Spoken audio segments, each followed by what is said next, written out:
Hi friends, welcome to our YouTube channel.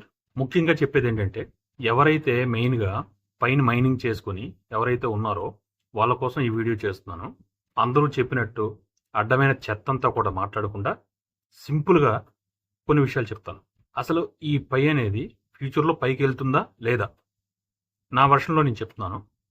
అసలు ఇప్పుడు అందరిలో కూడా ఉన్న మెయిన్ అనుమానం ఏంటి, ఈ పై కాయిన్ అనేది బైనాన్స్లో లిస్ట్ అవుతుందా లేదా, ఒకవేళ లిస్ట్ అయితే ఎక్కడి వరకు వెళ్తుంది, అసలు వెళ్తుందా లేదా, ఇదే అందరిలో ఉన్న అనుమానం. దాన్ని కొంచెం మాట్లాడుకుందాం.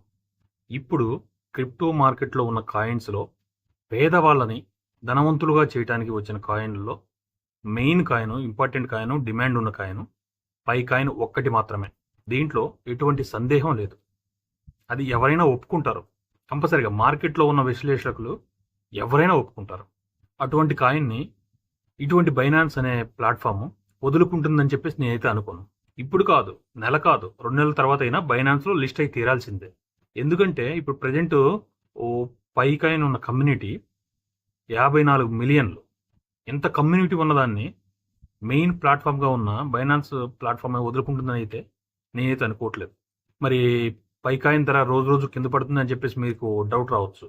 దానికి విభిన్నమైన కారణాలు ఉన్నాయి. దాంట్లో మెయిన్ రీజను, ఫస్ట్లో ఎవరైతే అనుకున్నారో బైనాన్స్లో లిస్ట్ అవుతుంది, ఇది పెరుగుతుంది అని చెప్పేసి ఎవరైతే ట్రై చేశారో బైనాన్స్లో లిస్ట్ అవ్వలేదు. అందువలన కొంచెం ప్రైస్ డ్రాప్ అయింది. అంతేకాకుండా క్రిప్టో కరెన్సీ మార్కెట్లో ఒడిదుడుకులు మామూలుగా లేవు. ఎప్పుడు క్రిప్టో కరెన్సీ అనేది ఎప్పుడు ఒక విధంగా ఉండదు. మన స్టాక్ మార్కెట్ లాగా ఉండదు. అయితే పైకి వెళ్తుంది, లేదంటే కిందకి ఢామును పడిపోతుంది. క్రిప్టో కరెన్సీ మార్కెట్ని ఎవరు అంచనా అయితే వేయలేరు. అదొక కారణం. అయితే ఏదైతే పైనీర్స్ మైన్ చేసి పెట్టుకున్నారో ఆ కాయిన్స్ మెయిన్గా మైగ్రేటెడ్ టు మైన్ నెట్కి కనెక్ట్ అవ్వలేదు. అంటే చాలామంది కేవైసీ కూడా పూర్తి చేసుకోలేదు. అవి పూర్తి చేస్తే కదా కాయిన్స్ ఎన్ని సర్క్యులేట్ అవుతున్నాయి ఏంటి అని చెప్పేసి తెలిసేది.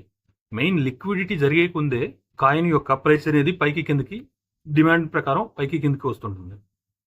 అదే ఇంకా క్లియర్ అవ్వలేదు కదా. అది క్లియర్ అయితే మనకి ఒక నమ్మకం అనేది వస్తుంది. ఓకే, దీన్ని క్లియర్ చేశారు, ఇక్కడ నుంచి ఇది పైకో కిందకో వెళ్తుందని చెప్పేసి అంటారు. అది ఇంకా క్లియర్ కాలేదు కాబట్టి ఇంకా ఈ కాయిన్ అనేది క్లోజ్డ్ మైండ్నెట్లోనే ఉండటం వలన, ఓపెన్ మైండ్నెట్ అవ్వకపోవడం వలన ఈ ప్రైస్ అనేది కిందకి వెళ్తుంది. అంతేకాని వేరే విషయం ఏం కాదు. అందువల్ల ఒక్కసారి మైగ్రేటెడ్ టు మైనెట్ అందరికీ అయిపోతే ఈ కాయిన్కున్న లిక్విడిటీ కూడా పెరుగుతుంది. లిక్విడిటీ పెరిగింది అని అంటే ఈ ప్రైస్ కంపల్సరీగా ఈ ప్రైస్లో అయితే మూమెంట్ అయితే వస్తుంది 100% ఫ్రెండ్స్. ఇప్పుడు కాకుండా మైగ్రేటెడ్ మొత్తం అందరికీ అయిపోయిన తర్వాత కానీ బైనాన్స్ తనలో లిస్ట్ కానీ చేసినట్లయితే ఇప్పుడు ప్రజెంట్ ఉన్న డిమాండ్ ప్రకారం $5 నుంచి $10 మధ్యలో ట్రేడ్ అవుతుంది. అలా కాకుండా లిక్విడిటీ పెరిగి డిమాండ్ కూడా పెరిగింది అని అంటే అక్కడ నుంచి ఇది ఆగకుండా $30 వరకు వెళ్ళగలదు. నేను బలంగా నమ్ముతున్నాను ఈ కాయిన్ని. అంతేకాకుండా పై కోర్ టీమ్ వాళ్ళు ఒక రీసెంట్ అప్డేట్ని కూడా రిలీజ్ చేశారు. ఫ్లాష్ అని చెప్పుకున్నాం కదా, ఏదైతే మ్యాప్ ఆఫ్ పైలో 1,00,000 మంది దాకా సెల్లర్స్ రిజిస్టర్ చేసుకున్నారు అని, దానికి ఇంకా చాలా మంది రిజిస్టర్ చేసుకున్నారు. ప్రజెంట్ 1,83,000 మంది దీంట్లో రిజిస్టర్ అయి ఉన్నారు. మీ పైకాన్ని ఉపయోగించి ఎవరైనా కానీ కొనటం అమ్మటం చేసుకోవచ్చు అని చెప్పేసి 1,83,000 మంది రీసెంట్గా రిజిస్టర్ అయ్యారు. ఇది చాలా శుభపరిణామం అని చెప్పొచ్చు. చివరిగా మీ అందరికీ ఒకే మాట చెప్పాలనుకుంటున్నాను ఫ్రెండ్స్. ఏదైతే మనం ఫ్రీగా మైనింగ్ చేసుకొని పెట్టుకున్నామో ఆ కాయిన్స్ని లాకప్ పీరియడ్ 3 years అయితే మ్యాక్సిమం 5 years వరకు మనం హోల్డ్ చేసి పెట్టుకుంటే ఈ కాయిన్ యొక్క వాల్యూ ఎంత ఉందో మనందరికీ క్లియర్గా తెలుస్తుంది.